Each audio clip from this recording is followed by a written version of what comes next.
almost like we're in a trance, like we're sleepwalking through life, that we find ways to cancel out our dreams. And I think that but is a dream killer. That a lot of things that we want to do, a lot of places we would like to go, a lot of things we would like to experience, and we just stop at but. When I was 17, I read a quote that went something like, "If you live each day as if it was your last, someday you'll most certainly be right." It made an impression on me, and since then, for the past 33 years, I've looked in the mirror every morning and asked myself, if today were the last day of my life, would I want to do what I am about to do today? And whenever the answer has been no for too many days in a row, I know I need to change something. Betray your destiny and see how long it takes you to be drowning in a storm. It'll happen immediately, and of course it will, because what's calling you to be your best is exactly the thing that's pushing you forward to manifest yourself most fully in the world. It's what you need. You run away from that, the boat's going to start to rock very, very quickly. Well, what does that mean? Well, what else would come out of chaos? You know, if you fall apart and then you put yourself back together, what is it that comes back out?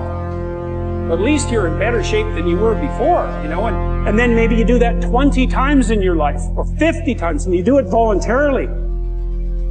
Your purpose is easy to you. Your purpose comes natural for you. Your purpose brings you energy. Your purpose brings you life.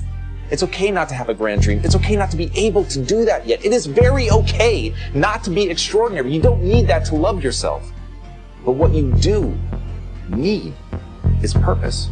What you do need is to take that time to define what is it that you're trying to do with your life. Why do you matter? What is it that you're going to be able to bring to yourself and to the world? And it doesn't have to be big. It just has to be real. What would you like to do? What do you believe you've been destined to do? What talents, skills, giftings, and abilities do you possess to support your desire to do it? What are your motives for wanting to do it? Why do you want to become what you are looking to become? What steps are you taking to become and to live the life, to make the dream a reality?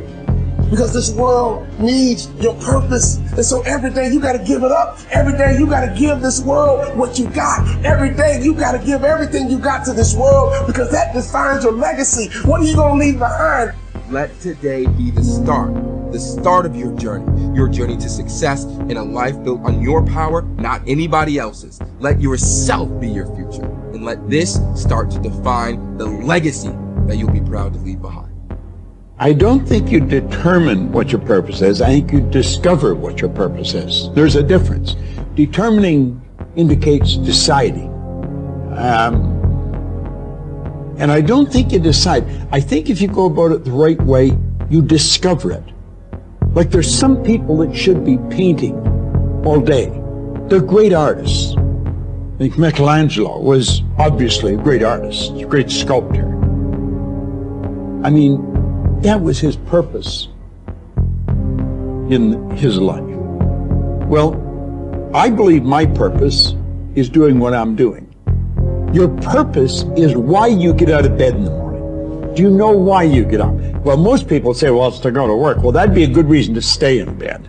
You know, you say, well, everybody's doing it. That'd be another reason to stay in bed. If you're ever doing what everybody's doing, you're probably going in the wrong direction.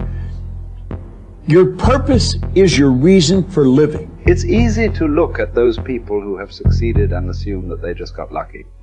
But invariably, behind the facade of overnight success is an unwavering commitment and definiteness of purpose that makes successful people able to do whatever needs to be done in order to achieve their goal of financial prosperity.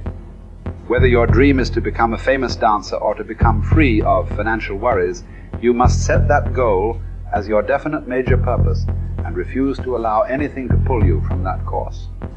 To reinforce the point, consider this. They who have no central purpose in their life fall an easy prey to petty worries, fears, troubles, and self-pitying, all of which lead, just as surely as deliberately planned sins, to failure, unhappiness, and loss.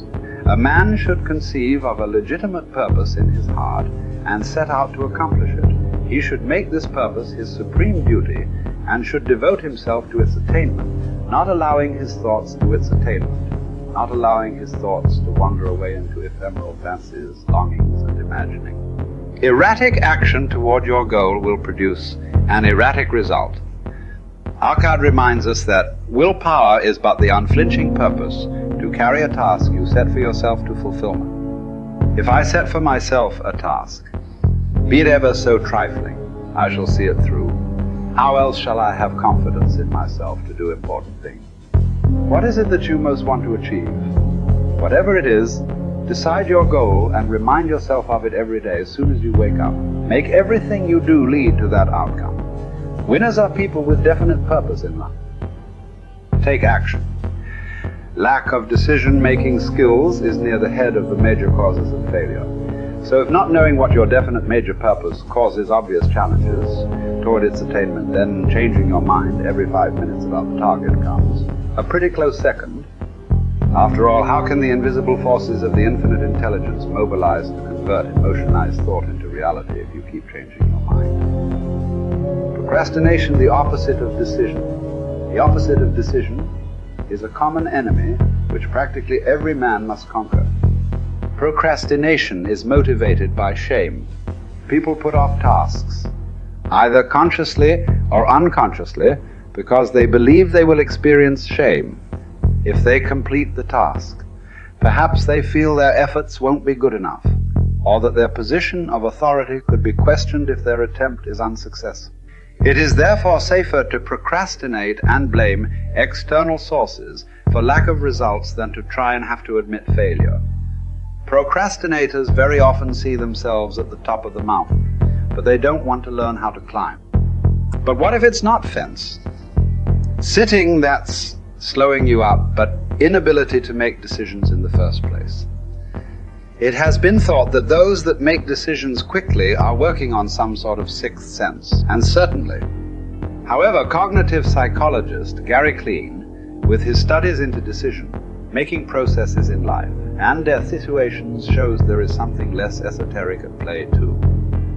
He concluded that far from being weighed down by knowledge, information, and memories, those with experience in a certain area were able to assess situations and mentally simulate their outcome faster than a novice could get a notebook out.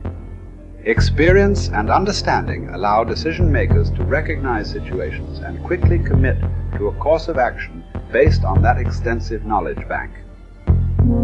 So building information, knowledge, and experience, often through failure, is an essential piece of the success puzzle.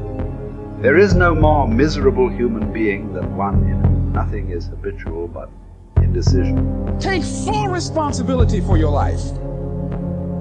Accept where you are and the responsibility that you're going to take yourself where you want to go. Someone said we have two primary choices in life. We can either accept conditions as they exist, or we can take the responsibility to change them. See, a lot of people want to exempt themselves from taking responsibility. All they want to do is talk about the problem. Every time you see them, they'll tell you their story over and over and over and over again. No. You want to take responsibility for your life. I got me here, I can get me out of this. And I'm getting out. I'm not going to be a volunteer victim. George Bernard Shaw said there are two kinds of people in life. You know, he said those that make things happen, those that watch things happen, and those that don't know what happened. And he said the people that get along in this life look around for the circumstances that they want, and if they can't find them, they make them. They create them. So part of beginning to get unstuck, you've got to decide that the behavior pattern that you have adopted doesn't work for you. You've got to change your strategies, and changing your strategy means reinventing your life. Recreating you, and you have the power to do that. You can decide that you're going to change, that you're not going to be a wimp. You can decide that I'm going to live each day as if it were my last. You have the power to make that decision. You can decide I'm going to work on myself and develop myself. I'm going to empower me. And all of these things that are happening to me right now, they're just temporary inconveniences. They're not stronger than I am. I'm in charge here.